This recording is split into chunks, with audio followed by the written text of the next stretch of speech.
Metrohm got into the picture a little later. That was 1956.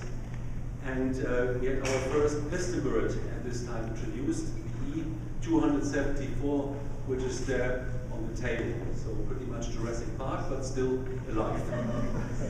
And in 1958, we introduced the first automatic titrator, and that was the E336 potentiograph, which is also over there on the table. And quite a few of these instruments are, as we learned, still alive and in use.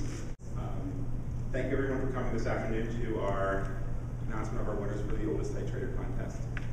We started this contest last summer. We planning the launch of our new titrator line, the Metrohm T-Touch. We thought, really, what is the best way to position this new evolution in titrators from Metrohm was to really build on the long and storied history that Metrohm has. And throwing some ideas around, we really thought one of the greatest things to do is let's go find out the oldest titrators that we can find. And not only the oldest ones that are out there, but the oldest ones that people are still using as well, and get the people to say something about their systems and see how many people we get to enter. And you know, really actually we had quite a bit of fun doing this. So what we did, starting last summer, we started advertising. We wanted people to submit stories. Just a brief 50-word or so essay about the titrators that they have in the lab, why they like working with Metrohm, and the instrument that they had.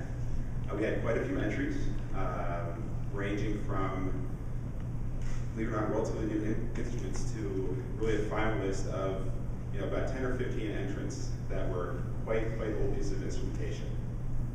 It was really impressive. We had people write great stories of how they've used these instruments for literally decades in their lab. They continue to perform to this day, just day in, day out.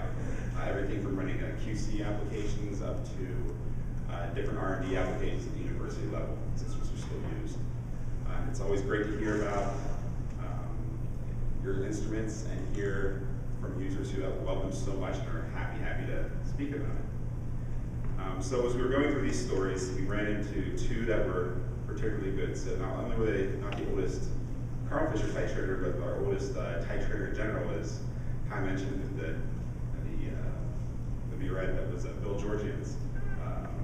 He had actually received it from his father, which is one of the first times I've ever heard of anybody having a multi-generational piece of laboratory equipment. So you hear about people inheriting a house or something like that, but it's the first time you hear about someone inheriting a piece of laboratory equipment. I thought it was just absolutely spectacular.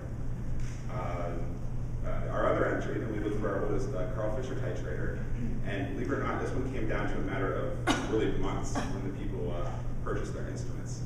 It came down, really the winner for this was David Warren at CF Industries.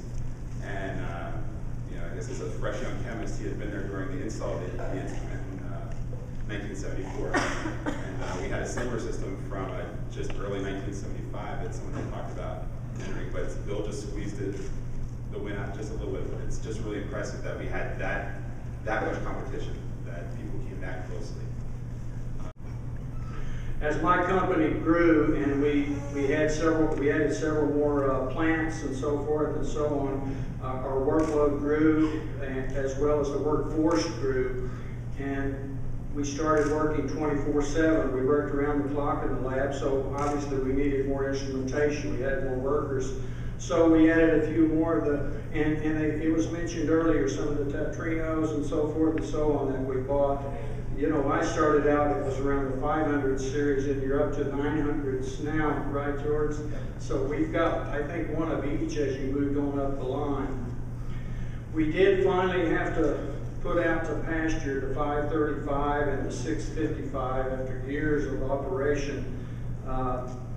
But you know, when we would get an instrument on our lab, and get it programmed and get it set up right where we want it, we'd plug that dude in, turn it on, and you know that instrument may be on, particularly since we work 24/7, that instrument may be on several years before it's even turned off.